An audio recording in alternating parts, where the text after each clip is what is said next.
का रिएक्शन हम लोग पढ़ते हैं। ओवरऑल बेंजीन जो है ना, एक साथ आपका सारा रिएक्शन एक फ्लो चार्ट के रूप में आपको आपके बुक में भी रहता है, दिया रहता है, और यहाँ भी हम लोग देखेंगे। तो इस फ्लो चार्ट को याद कैसे करेंगे ये समझिएगा।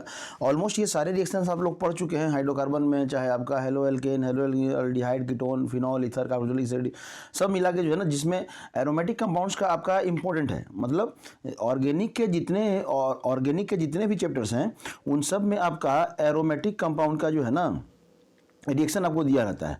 तो अगर एरोमेटिक कंपाउंड्स का रिएक्शन बहुत इंपॉर्टेंट है। अगर मान लेते हैं 10 क्वेश्चन आपसे पूछा गया है, उसमें 7-8 क्वेश्चन जो है ना आपका रहेगा, तो ये बेंजीन से ही रहेगा। किससे रहेगा? आपका बेंजीन से ही रहेगा। तो कोशिश कीजिएगा कि सारे चैप्टर्स के जितने भी चैप्टर्स हैं उनमें अगर बेंजीन के रिएक्शंस को आप अगर समझ गए तो आपको आसानी होगा। ठीक है, थोड़ा सा मतलब ऑर्गेनिक में स्कोर करना आसान हो जाएगा। तब क्या है, तो उसी रिएक्शंस को हम लोग इस फ्लो चार्ट के रूप में समझेंगे। ठीक है, पढ़ना क्या है, कितना है, ये समझिएगा।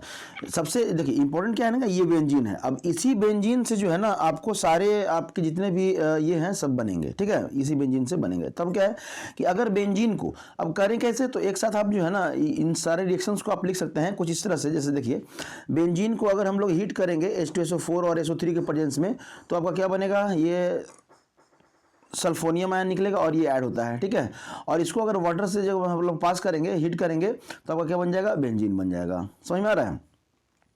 इसी तरह से जितने भी रिएक्शंस हैं ये सब बेंजीन है। बेंजीन ये टॉल्विन नहीं कह सकते हैं, 1 कार्बन 2 कार्बन। ठीक है, ये सब हीट मतलब जितने भी बेंजीन के रिएक्शंस हैं, अगर आप यहाँ सामने से देखें इस फ्लो चार्ट के थ्रू और आप यहाँ पे बना लें, तो लगभग आपका जो है ना, प्रैक्टिस कर लीजिए ना, एक एक क्वेश्चन को 2-2 बार बना लीजिए। अब है कि इसमें इंपॉर्टेंट क्या है, तो सबसे इंपॉर्टेंट है आपका डायजोनियम सॉल्ट। ये जो डायजोनियम सॉल्ट का है, इसका रिएक्शन इंपॉर्टेंट है। इसको समझिएगा कि डायजोनियम सॉल्ट को CuBr के प्रेजेंस में करेंगे तो आपका Br लग जाएगा।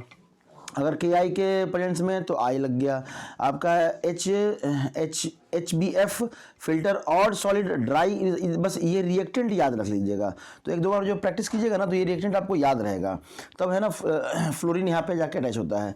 अब देखिए CuCN है, अगर डायजोनियम सॉल्ट के साथ CuBr है तो Br ऐड हो गया। आप इस तरह से जो है ना, आप इस तरह से भी कर लेंगे तो समझ में आ जाएगा। ज़्यादा मैकेनिज्म वगैरह करने का जरूरत नहीं है, क्योंकि अगर रिएक्शंस आएगा तो इसी तरह से आएंगे। यहाँ पे CN आपका ऐड हो गया। यहाँ पे एसिड है तो एसिड क्या देगा आपको, H+ देगा, तो ये आपका H+ जो है H यहाँ जो है ना ऐड हो गया। अब है कि ये रिएक्शन पूछा कैसे जाता है, तो ये रिएक्शन जो है ना एक साथ 2-2 कैसे पूछेगा, तो ध्यान दीजिएगा ये रिएक्शन कैसे पूछेगा। ये सबके पास आप लोग के पास फ्लो चार्ट होगा, आप लोग ऑलरेडी पढ़े भी होंगे।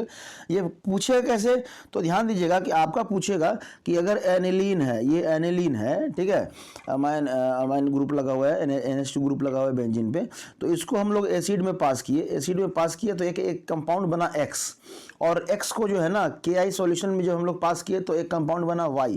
तो X और Y को बताइए। तो आप इस तरह से याद करेंगे ना कि ये जब बनता है तो डायजोनियम सॉल्ट बना, और यहाँ से फिर आपका Ki दे देंगे तो क्या हो जाएगा, आयोडीन बन जाएगा। क्या बन जाएगा, आयोडीन में। तो इस तरह से 2 रिएक्शंस को या 3 रिएक्शंस को ऐड कर देगा। समझ में आ रहा है? जैसे बेंजीन, अब है कि बेंजीन से आपका कन्वर्जन दे देगा कि बेंजीन से जो है ना, आप बेंजीन से क्या बनाइए, आयोडोबेंजीन बनाइए। ठीक है, आयोडोबेंजीन बनाइए।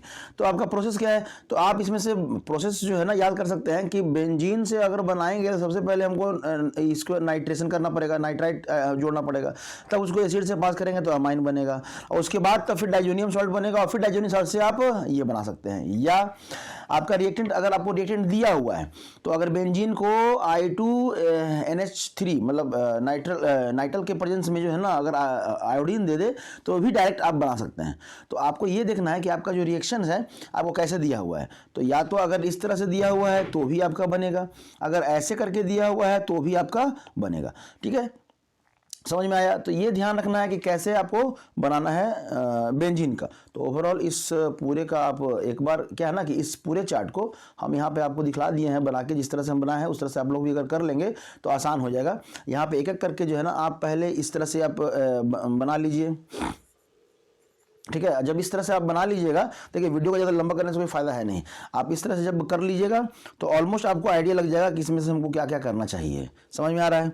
तो इस तरह आप जो है ना, तब है इसके बाद सारे रिएक्शंस को, आप सारे रिएक्शंस को लिख लीजिए। इंपॉर्टेंट क्या है, तो ये डाइजोनियम सॉल्ट वाला रिएक्शन आप याद रखिएगा। डाइजोनियम सॉल्ट के रिएक्शन ही मैक्सिमम, अगर मतलब अगर 3-5 क्वेश्चन अगर आ रहे हैं आपके, तो इसमें से 3-4 जो क्वेश्चन है ना आपका यही डाइजोनियम सॉल्ट के साथ आपका रिएक्शन करके है ना आएगा। तो ये इंपॉर्टेंट है, इंपॉर्टेंट चीज़ आपको बता दी है। उसमें भी फिर क्या है, तो जो नेम रिएक्शन है, ऑलमोस्ट आप नेम रिएक्शन में पढ़ चुके हैं, तो जो नेम रिएक्शन है वो इंपॉर्टेंट है। ये तो बेंजीन का जितना भी नेम रिएक्शन है वो सारा जो है ना आप कर लीजिएगा। ऑलमोस्ट नेम रिएक्शन वाले सेशन में हम लोग वो कर चुके हैं, फिर से वहाँ पे हम लोग को करने का जरूरत नहीं है। तो कोशिश करेंगे इस तरह से जो है ना आप एक बार याद कर लेंगे तो बन जाएगा, ठीक है। और इसमें कुछ कहने का जरूरत है नहीं। H2SO4 दे दीजिए, देखिए H2SO4 दे दिए तो आपका क्या बन गया, ये सल्फाइड आयन बन गया। वो रिवर्सिबल रिएक्शन, अगर H2SO4 के प्रेजेंस में अगर हीट कर दिए वाटर देके तो फिर से वो क्या बन गया, बेंजीन बन गया। तो आपका यहाँ से ये और यहाँ से फिर से बेंजीन बन जा रहा है। अगर AlCl3 एनहाइड्रस AlCl3 CuCl के प्रेजेंस में दे देंगे तो ये क्या बन जाएगा, अल्डिहाइड बन जाएगा, ठीक है, बेंजल डिहाइड बन जाएगा। ये आपका कीटोन बन जा रहा है, कीटोनिक ग्रुप आपका जो है ना यहाँ ऐड हो जा रहा है। तो इस तरह से जो है ना आप करें, सिंपल है। तब है कि प्रीवियस ईयर में जो पूछा गया है या बोर्ड की अगर तैयारी कर रहे हैं तो उसमें जो पूछा गया है उस ज़्यादा फोकस करें। तो सबसे ज़्यादा फोकस करना है तो डाइजोनियम सॉल्ट पे, ठीक है, कि डाइजोनियम सॉल्ट कैसे बनता है। तो इससे ज़्यादा बताने की जरूरत नहीं है, आप लोग ऑलमोस्ट इस फ्लो चार्ट को जो है ना आप यहाँ पे कर लेंगे। इसको लिंक में भी हम डाल देंगे आपके लिंक में वहाँ पे, तो वहाँ से भी आप कॉपी कर सकते हैं, या आपके पास तो होगा ही होगा ये कभी।